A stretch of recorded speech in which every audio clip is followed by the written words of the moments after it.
민주당 밖에서는 이게 적절하지 않다고 보는 건데 민주당 내부에서는 이재명 의원이 그 당권을 잡는 게 맞다라고 해석을 하니까 그 이건 어떻게 저도 해석을 해야 되나. 네. 쉽게 얘기하면은 당심과 민심의 괴리죠. 그래서 이제 지금 당심을 따르고 있는 건데 뭐 결론이 어떻게 날지는 모르겠으나 예전에 뭐 이를테면은 자유한국당에서 이제 황교안 대표를 세웠을 때 그때는 당심은 상당히 황교안 대표 중심으로 가야 된다라고 민심은 왜 탄핵에 책임 있는 사람이 왜 또 당 대표를 맡아? 저 당 망할 거야라고 밖에서는 많이 봤잖아요. 그때 제 기억에 전당대회에서 전체 여론조사는 오세훈 당시 후보가 크게 이겼는데 당원 상대로는 당심에서 더 크게 져버려가지고 그래서 졌죠. 그러니까요. 김태현의 정치쇼. 김태현의 정치쇼 화요일 4부 초대석 우린 깐부잖아 시간인데 근데 이 두 분은 원래 우리 깐부잖아 시간이 깐부 원래 아닌데 깐부를 만들려고 모시는 분인데 이 두 분은 제가 봤을 때 원래 깐부입니다. 에? 한 분은 여기서 진행을 좀 하셨던 분이고 또 한 분은 여기 사내 기자셔. 원래 깐부잖아로 바꾸겠습니다. 네. 우리는 원래 깐부잖아. 두 분 모셨는데 왜 모셨냐? 이 더불어민주당이요. 대선하고 지방선거 다 지고 나가지고 토론회가 있었어요. 그 토론회에 참석했던 분이십니다. 제가 봤을 때는 양당 토론회 전문이세요. 예. 네. 한때 이제 국민의힘 대선 후보 경선 면접도 하셨고 얼마 전에 그 나는 국대다 시즌 2 심사위원도 하지 않으셨어요? 예, 심사위원 했죠. 그죠? 국민의힘이 사랑하는 김준일입니다. 그런데 이번에 더불어민주당 패배 원인 분석하는 토론회에 참석하셨던 뉴스톱 대표 김준일 대표 모셨습니다. 예, 안녕하세요. 네. 톱 F죠. 예, TOF입니다. True or False를 줄여서. 뉴스 터프예요. 저는 탑 이건 줄 알았거든요. 뉴스 터프의 대표 김준일 대표 모셨고 그리고 이번에 저 SBS 마부작침 기자십니다. 이 민주당은 지방선거 민주당 아니구나 국민의힘까지 포함해서 이번 지방선거 표심을 분석한 기사를 쓰셨던 SBS 마부작침 팀의 배운 기자 나오셨어요. 안녕하세요. 네, 안녕하세요. 원래 깐부잖아 시간이 오늘은 일단은. 김준일 대표. 예. 얼마 전에 요거 민주당 혁신 토론회 여기 외부 전문가로 참여하셨잖아요. 예. 무슨 토론회였어요, 그게? 제가 사실 2번을 갔어요, 지난주에. 한 번은 민주당 초선 의원들 10명이 공동 주최를 한 거를 수요일에 갔고요. 아, 혹시 그 이탄희 의원이 나와가지고 기자 출연했던 그 맞습니다. 토론회? 예. 그 이탄희 의원, 뭐 양이원영 의원, 뭐 이수진 비례, 이수진 뭐 기타 등등 해서 10명이 하신 거를 한 번을 갔고 금요일에는 김종민 의원이 주최를 한 거를 제가 또 갔어요. 그럼 참석자가 누구예요? 김종민 의원하고 저하고 또 한 분 뭐 계십니다. 하여간 그래서 얘기를 했습니다. 그래서 2번에 걸쳐서 얘기를 했고요. 그 이탄희 의원이 주도했다는 초선 의원 그 토론회는 소위 말하는 철험회 회원들이랑 겹치나요? 철험회 빼고. 근데 뭐 이탄희 의원은 철험회에도 들어가 있어요. 한데 소위 말하는 다른 분들은 철험회와는 좀 다른 결이 다르죠. 조금 결이 다르긴 합니다. 뭐 어쨌든 뭐 거기에 가서 이제 뭐 민주당 패인 분석 뭐 이런 것들을 했어요. 그래서 대선에서는 왜 지고 지방선거에서는 왜 졌나 그리고 앞으로 민주당은 어떻게 될 것인가 뭐 이렇게 얘기를 했는데 답이 없죠. 김 대표 보시기엔 왜 진 것 같아요? 그러니까 이거를 모두가 다 알고 있어요. 제가 의원님들을 이제 뭐 이 당 저 당 다 만나 뵙잖아요. 정말 똑똑하고 정말 훌륭하십니다. 근데 이제 집간이 되면은 그럼요. 저는 정말 그렇구나. 오늘 알았네. 자, 제가 김종민 의원님하고 금요일 날 토론회를 했어요. 김종민 의원께서 너무 맞는 얘기를 하는 거예요. 당내 민주주의가 소멸됐다, 언로가 막혔다 막 해가지고 제가 옆에서 이제 평가를 하는데 김종민 의원한테 와, 내가 알던 김종민 의원님이 맞나 모르겠다 이렇게 하니까 옆에 김종민 의원님이 그 조국 수호하던 법사위 김종민이 아닙니다. 그러니까 나중에는 다 알고 있어. 그분들도 다 알고 있는데 어떻게 하다 보니까 이제 거기로 이제 간 거죠. 근데 이제 당이 위기에 하니까 이제 약간 이제 소위 제정신들이 조금 돌아오기 시작한 거죠. 이대로 가면 공멸하겠다 뭐 이런 위기감이 있는 거예요. 근데 이제 문제는 너무 이게 복잡 다단해서 사실은 풀기가 쉽지 않아요. 그러니까 쉽게 얘기를 하면은 역사를 봤을 때 민주당은 장기 침체 초입에 지금 초중반 정도에 들어간 것 같아요. 지금 장기 침체 10년 침체 최소 10년 침체 초중반에 지금 들어간 상황입니다. 알겠어요. 그 얘기는 좀 이따 다시 좀 나눠보기로 하겠고 일단 배우은 기자 지난번 최근에 기사 쓰신 게 보니까 기사의 제목이 내용이 주된 내용 주제가 이겁니다. 민주당이 대선에 이어 지방선거에서도 또 졌지만 유권자의 표심은 그때와 달라졌다. 그렇죠. 근데 두 번 다 진 거잖아요. 네. 물론 표차는 대선 때는 아슬아슬하게 지고 지방선거 또 확 지긴 했다. 네, 근데 지긴 진 건데 유권자의 표심이 달라졌다는 건 무슨 의미예요? 이게 선거 유형에 따라서 좀 달라져요. 그러니까 지방 선거다 보니까 시장 선거도 있었고 서울 같은 경우는 그리고 이제 구청장 선거도 있잖아요.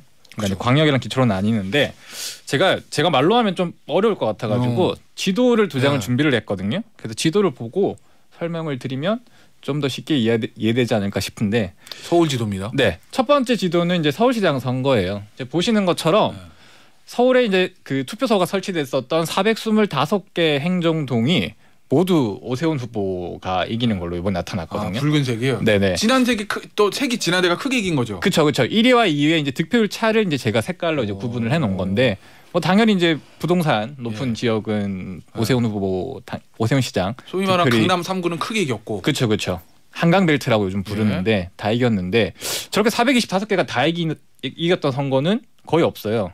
아, 서울시장 선거에서도요? 네네네. 대선은 물론 그랬을 거고. 그렇죠. 대선 후보 때도 다 이기진 않았거든요. 네. 그리고 4.7 지방 재보궐선거가 작년에 있었던 그때도 오세훈 후보가 압도적으로 박영선 후보한테 이겼었던 선거인데 그때도 뭐 5개 동에서는 박영선 후보가 이겼었거든요. 아, 그래요? 근데 이번 같은 경우는 확 이겨버린 선거인데 더 벌어진 거구나. 그렇죠. 거의 뭐 비슷하게 벌어진 건데 구청장 선거 한번 지도 보실게요. 야, 파란색이 많네요. 네, 똑같은 날짜에 치러진 선거인데 구청장 선거 같은 경우는 파란색 민주당이 이긴 동네들이 많이 나와요. 그러니까 똑같은 사람들이 투표를 했는데 시장 선거는 오세훈이 이기고, 그리고 구청장에서는 민주당 후보들이 이기고. 야, 근데 이게 대부분 지방선거는 우리가 줄투표한다고 1번으로 쫙 하든지 2번으로 쫙 하든지 이랬다는 건데 당보고하니까요. 그거 안 했다는 거거든요 지금. 안 했죠. 이번에 안 했죠. 이거는 그럼 뭘 의미하는 거예요, 김준 대표? 이게 오세훈 시장이 그 정도로 개인 득표력이 그냥 국민의힘 다른 후보나 국민의힘 당 득표력보다 개인 경쟁력이 월등하다 이거예요? 아니면은 바닥 민심은 그래도 민주당이 좀 앞선다 뭐 이거예요? 그러니까 세 가지 정도로 볼 수가 있을 것 같은데요. 일단은 오세훈 시장에 대한 서울 시민들의 지지가 굉장히 탄탄하다. 역사상 처음입니다. 뭐냐면은 모든 동에서 한 후보가 다 이긴 게 처음이에요. 한 번도 그런 적이 없어요. 그러니까 그 정도로 이제 오세훈 시장이 탄탄했다라는 거고, 두 번째는 역으로 생각을 하면은 송영길 후보가 경쟁력이 1도 없었다. 죄송한 말인데 경쟁력이 1도 없었다라고 볼 수가 있어요. 한국갤럽이 그 이제 조사를 했거든요. 총선 이번 지방선거 이후에. 그래서 인물하고 공약하고 그 정당하고 어느 걸 받느냐라고 물어봤는데, 서울 같은 경우에는 좀 특이한 게 평균적으로 보면은 전국 평균으로 보면은 정당을 받다가 32%였어요. 근데 서울은 22%만 받다. 그러니까 그리고 전국 평균으로 보면은 공약이 28, 인물이 22였는데 서울은 공약이 36, 인물이 27. 그러니까 얘기하면은 정당이 아니라 공약하고 인물에서 밀렸다라는 거예요. 그러니까 공천을 잘못한 거죠. 단기적으로 보면은 민주당이 송영길을 내보내면 안 됐어요. 근데 이제 완벽하게 그게 저 교차 투표로 나타난 겁니다. 한마디로 얘기하면은 시장은 오세훈 찍고 구청장은 민주당을 찍는 이런 게 이제 저렇게 8개가 그래서 선방한 거죠. 사실은 지난 2018년 지방선거는 조은희 서초구청장 빼고 다 쓸려 나갔잖아요. 국민의힘이. 민주당이 저는 선방했다. 근데 송영길이 아니라 조금 더 경쟁력 있는 후보가 나왔으면 최소한 구청장 몇 군데는 더 건졌을 거다. 이렇게 이제 볼 수밖에 없는 거니까 당에서 사실은 이거는 책임을 져야 되는 문제예요. 그러니까 이게 뭐 누구의 책임이다, 모두의 책임이다 이렇게 얘기하면 안 되는 거죠. 그러니까 공천 과정을 조사를 하자는 게 누구를 저격하는 게 아니라 기본적으로 전략이 단기적으로 잘못된 거에 대해서는 책임을 져야 되는데 지금 우리 모두의 책임이다. 모두의 책임이라는 얘기는 아무도 책임 안 진다는 얘기거든요. 이렇게 지금 되는 거죠. 우리 요 기사를 쓰시고 분석하는 배 기자는 어떤? 저도 비슷한 의견이고요. 저는 이제 정당 지지도를 주목을 했었거든요. 그 대선 직후에 국힘과 민주당의 정당 지지율을 저희가 또 메타에스라고 모든 여론조사를 분석을 해서 저희가 이제 그 언더스코어라고 하는 이제 회사랑 분석을 해서 이제 하나의 여론조사 그래프로 나타낸 결과가 있는데, 대선 직후에는 거의 차이가 안 났어요. 정당 지지도가. 근데 언제부터 벌어졌냐면 4월 20일에 그때 당시에 송영길 후보 컷오프 그 시점 있잖아요. 그때부터 이제 본격적으로 벌어지기 시작하더라고요. 그러니까 송영길 후보의 경쟁력이 사실상 많이 없었고, 지지도랑 또 연동되는 부분이 좀 있었던 것 같아요. 그래서 저렇게 또 바닥 민심은 아주 그렇게 나쁜 건 아니었는데 서울시장 선거 결과는 크게 벌어졌다 이거구나. 그렇죠. 그러니까 정당 지지도 말씀하셨으니까 제가 갤럽 조사로 말씀을 드릴게요. 5월 첫째 주에 민주당이 41 그리고 국민의힘이 40이었어요. 그 전에는 계속 엎치락뒤치락 했습니다. 계속. 그러니까 1, 2%포인트가 안 나게 민주당이 앞설 때도 있고. 근데 5월 둘째 주에 국민의힘 45, 민주당 31. 민주당이 5월 둘째 주에 첫째 주에 비해서 10%포인트가 빠집니다. 그 다음에 회복이 안 되고 있어요. 그러면 5월 첫째 주 4월 말에 무슨 일이 있었는지를 봐야 되잖아요. 주요 정치적 이벤트가 뭐가 있었냐. 검수완박이 있었습니다. 그때. 그렇죠. 검수완박이 있고 그때 4월 마지막 주에 국민의힘이 필리버스터 하고요. 5월 첫째 주에 이제 뭐 검찰청법, 형사소송법 개정안을 통과를 시키잖아요. 그러면서 빠지고 그러니까 그때 이제 뭐 민영배 의원의 뭐 꼼수 탈당 기타 등등이 있으면서 아니 왜 꼼수를 부려 민주당 이름이 민주인데 그러면서 이제 또 폭망한 거죠. 그때 이제 중도층이 쫙 떨어져 나간 거죠. 그때 네. 그 앞서 요 기사에 네. 제목이 요거였잖아요. 저 민주당의 대선에 이어 지방에서 지선을 또 줬지만 유권자 표심은 그때와 달라졌다. 요거였잖아요. 네네네. 자 그럼 어떻게 달라졌습니까라고 질문 드리면 결론은 이제 유권자들이 현명해졌다고 이제 저는 보는 거죠. 예. 근데 사실 구청장 선거는 득표를 보면 서울시장 선거 아니 그 대선이랑 거의 비슷해요.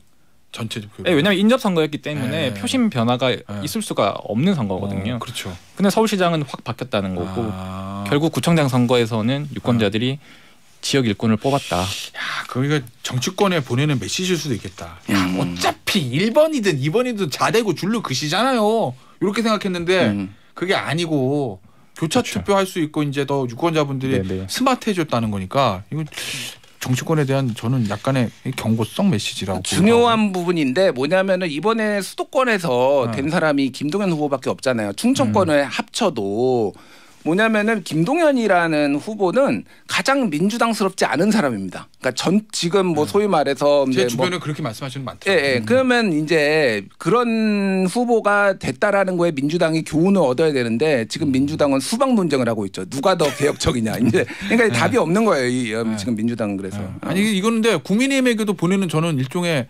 자만하지 말라 이런 것 같은 게 오 시장만 생각하면 야 다음 총선 수도권 다 이길 것 같아 이런데 그렇죠. 정작 구청장 선거로 해서 대입을 해보면 그거 아니잖아요. 그렇죠. 만만한 싸움이 아닌 거죠. 근데 원래 현역 프리미엄이 있어요. 현역들이 4년 동안 엄청나게 뭐를 하고 인지도도 올리고 그렇잖아요. 그런 부분이 있기 때문에 사실 민주당이 저 8석을 가져간 게 구청장 8석 가져간 게 단순히 뭐 정당 투표 때문만은 아니다. 그리고 성동구청장 같은 경우에는 이번에 굉장히 이변이었는데 거의 그 얘기 많이 하시더라고. 15%포인트를 올렸는데 성동구가 최근에 굉장히 부자 동네가 되고 있어요. 그동안 서울의 숲 옆에 막 고층이니까 소위 말해서 이제 강남스럽게 변하고 있음에도 불구하고 성동구청장이 일을 잘한다라는 평가가 엄청 많은 거예요. 그래서 야 민주당이라도 이 사람은 뽑아야 돼라는 정서가 있었다라는 거예요. 그 얘기를 하신 분이 보수 진영에서도. 그러니까 이제 일을 잘하는 사람을 중심으로 지금 선거를 치러야 된다라는 교훈이 나온 거죠 이번에. 알겠습니다. 자 앞서 잠시 얘기했었던 그거 요 토론회 얘기 이거 좀 해볼 건데 근데 요거요. 토론회 원래 공개 토론회였어요? 근데 중간에 비공개됐다는 건 기자들한테 갔을 때 공개인지 비공개인지가 적혀 있지 않지만은 보도자료를 뿌리면 당연히 공개죠. 그러니까 오라는 거니까. 비공개라는 말이 없었다고 하더라고요. 근데 중간에 그러니까 그날 저하고 그 최병천 민주연구원 전 부원장님하고 이은영 이제 휴먼앤데이터 소장하고 3명이서 발표를 했는데요. 이은영 휴먼앤데이터 소장님 같은 경우에는 조금 더 민주당스럽다. 소위 말해서 민주당 주류에 가까운 정서를 가지신 분이고 저하고 최병천 원장은 조금 뭐 중도 진보나 좀 비판적인 얘기를 쓴소리 많이 하는 거잖아요. 근데 그날 갑자기 현장에서 이은영 소장님 것만 공개를 하고 나머지 거는 비공개로 하겠다 그래서 기자들이 난리가 난 거예요. 죄송한데 나가 주십시오. 이은영 소장 건 발표로 다 하고 이제 제가 이제 발표할 준비였는데 이렇게 하고 있는데 죄송한데 나가 주십시오. 그래서 10명의 의원들이 합의를 하는 과정이 있었는데 합의가 안 됐대요. 어디까지 공개를 할지. 그러니까 누군가는 야 이거 공개하면은 또 내부 총질이다 막 이러면 의원님들이 마음에 이제 무거운 거야. 그래가지고 이제 폭탄 날라올 것 같고. 뭐 그런 것 때문에 이제 문제가 돼가지고 결국은 기자들이 밖에서 기다리고 그리고 이탄희 의원이 이런 내용이 나왔다라고 나중에 사후 브리핑을 하는 과정이 있었어요. 그러니까 기자들은 뭐 좀 거치게 정말 빡치죠. 그리고 제가 예. 기사에서 봤던 예. 저 이은영 소장, 최병천 전 부원장, 우리 예. 김준일 대표가 발표했던 워딩을 제가 봤거든요. 기사에서. 예. 그래서 최병천 부원장하고 김준일 대표가 했던 그 워딩은 이탄희 의원이 불러준 거 받아 적은 거죠. 그렇죠. 예. 현장에서 보고 취재한 게 아니고. 뭐 그렇게 됐는데 그래서 지금 이게 10번에 걸쳐서 한다는데 2회 때는 지금 다 공개하는 걸로 지금 이거 하도 이제 비판이 많이 나오고 용기를 좀 얻었어요. 왜 비공개 이렇게 하니까 오히려 이제 약간 국회의원들이 참 힘든 직업입니다. 역시 저 비공개 갑자기 저 보도자료 돌렸다가 비공개로 돌린 이유는 문자 폭탄이 두려웠다. 뭐 이렇게 우리가 추측해도 무방한 거예요. 그 문자 폭탄도 묵자 폭탄이고요. 그리고 또 이렇게 뭐 내부에서 좀 정제되지 않은 그날 사실은 그 토론회 아니, 외부 전문가가 와서 얘기하면 정제가 안 되지. 정제 어떻게 돼? 죄송한데 그날 토론회 그 평가 토론회잖아요. 대선 지선 그 패배 민영배 의원께서 오셨어요. 지금은 무소속이자 탈당하셨던 건데 그래서 왜 민영배가 왔느냐 가지고 또 국민의힘에서는 이거 위장 탈당 아니냐 그리고 너 때문에 졌는데 지금 네가 거기 와서 뭐 이런 얘기도 막 나오고 그랬어요. 예, 그러니까 그런 민감한 부분들이 좀 있었다라는 거죠. 예. 알겠습니다. 자, 배 기자 앞서 정당 지지도 당시 언급하신 거 한국갤럽 정례조사 요거 한국갤럽 정례조사 말씀하시는 거죠? 아니요, 요거는 제가 김준일 대표 언급한 거죠. 제가 언급한 거는 그거죠. 게 그거죠. 네. 요 한국갤럽의 김준일 대표가 언급한 정당 지지도는요. 한국갤럽의 정례조사고 매주 전국 성인 약 1,000명을 전화조사하는 거라고 합니다. 예, 요 여론조사 또 요걸 해드려야 돼가지고 선거 때가 아니니까 좀 간략하게 하긴 하지만 알겠습니다. 근데 요 또 여론조사 얘기 하나만 더 해볼게요. 배 기자. 네. SBS가 얼마 전에 그저께인가 일요일 나왔던데. 네, 일요일자죠. 저 민주당 쇄신 방향하고 이재명 의원 당권 도전에 대한 여론조사했는데 결과 어떻게 나왔어요? 이거 되게 재밌게 나왔었죠. 네. 어떻게 나왔었냐면요. 이재명 의원 민주당 당권 도전에 대해서 물어봤는데 전체 답변으로 보면 이제 정당 그 응답자의 정당 상관없이 적절하다가 35.2%고 부적절하다가 56.1%로 부적절이 과반이 넘어요. 근데 민주당 지지층은 또 답변이 달라져요. 완전 다르겠구나. 네네. 민주당 지지층에서는 이재명 의원의 민주당 당권이 도전이 적절하다가 66.1 그리고 부적절이 29.9%로 완전 상반되는 결과가 나타난 거죠. 그리고 얼마 전에 한국갤럽에서 조사했던 거는 차기 대통령감 묻는 질문에도 이재명 상임 고문이 15%로 1위를 차지했습니다. 이거를 SBS 여론조사 부터 얘기해보죠. 이거 어떻게 해석해야 돼요? 전체적으로 보면 부적절이 56, 적절이 35인데 민주당 지지층만 보면 소위 말하는 역선택을 빼고 민주당 지지층만 보면 적절하다 66, 부적절 29 전혀 반대 결과거든요. 맞아요. 이거 좀 해석 좀 해주세요. 그러니까 이게 사실은 선거 결과랑 저는 되게 비슷하게 나왔다고 보거든요. 그러니까 안과 밖이 너무 다른 거예요. 민주당 밖에서는 이게 적절하지 않다고 보는 건데 민주당 내부에서는 이재명 의원이 그 당권을 잡는 게 맞다라고 해석을 하니까 이건 어떻게 저도 해석을 해야 되나. 쉽게 얘기하면은 당심과 민심의 괴리죠. 그래서 이제 지금 당심을 따르고 있는 건데 뭐 결론이 어떻게 날지는 모르겠으나 예전에 뭐 이를테면은 자유한국당에서 이제 황교안 대표를 세웠을 때 그때는 당심은 상당히 황교안 대표 중심으로 가야 된다라고 민심은 왜 탄핵에 책임 있는 사람이 왜 또 당 대표를 맡아? 저 당 망할 거야라고 밖에서는 많이 봤잖아요. 그때 제 기억에 전당대회에서 전체 여론조사는 오세훈 당시 후보가 크게 이겼는데 당원 상대로는 당심에서 더 크게 져버려가지고 그래서 졌죠. 그러니까요.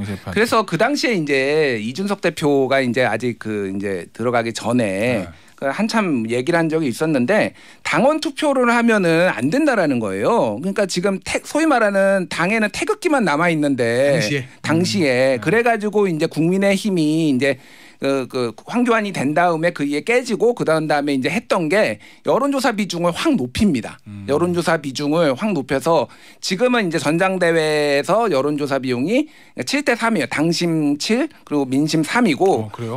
그리고 저번에 이제 대선 후보 경선할 때는 1차, 2차, 3차가 있었잖아요. 1차 때는 50대 50으로 했어요. 그러니까 이게 당이 잘 나갈 때는 상관없어요. 왜냐하면은 중도 진영도 중도 진보 중도 보수도 쫙 들어와 있으니까 이게 고루 반영이 되는데 안 되기 시작하면은 계속 당이 안 되는 이유가 다 빠져나가면은 강성만 남잖아요. 그러면 이제 권리당원 뭐 이런 사람들이 이런 분들이 이제 목소리에 더 강한 개혁 뭐 더 강한 뭐 이런 거를 주장하기 시작하면은 이제 당이 이제 좀 민심하고 괴리가 되는 거죠. 그래서 민주당에서 지금 전당대회 룰을 바꾸자고 하는 이유가 한쪽에서는 권리당원의 비중을 높이자라고 하고 있고 한쪽에서는 여론조사 비중을 높이자고 하고 있고 이게 지금 예, 그러니까 그런 게 지금 싸우고 있는 게 약간 계파 갈등 성격도 있어요. 저는 이거 되게 재밌는 포인트가 있는데 국민의힘 분한테 들은 거예요.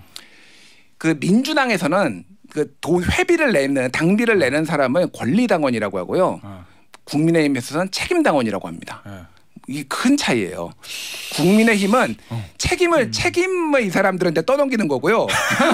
민주당은 권리를 주장하는 사람들이에요. 왜 내가 그 문자폭탄 받는 분들 의원들이 보면은 다 항상 그 사람들이 하는 얘기가 내가 권리당원인데 왜 이렇게 하는 얘기를 한다라는 이게 거예요. 나의 권리야. 나는 당비도 내고 그런데 그러니까 뭔가 권리를 주장하는 사람들이 민주당에 많은 거고 국민의힘 분들은 착합니다. 그러니까 책임을 지우는 거예요. 그러니까 제가 해야 될 일이 뭡니까? 당원들이 투표를 잘못 후보를 잘못했어. 그리고 또 이제 이름이 국민의힘은 당협위원장이잖아요. 그리고 민주당은 지역위원장이거든요. 예, 민주당은 지역의 보스예요.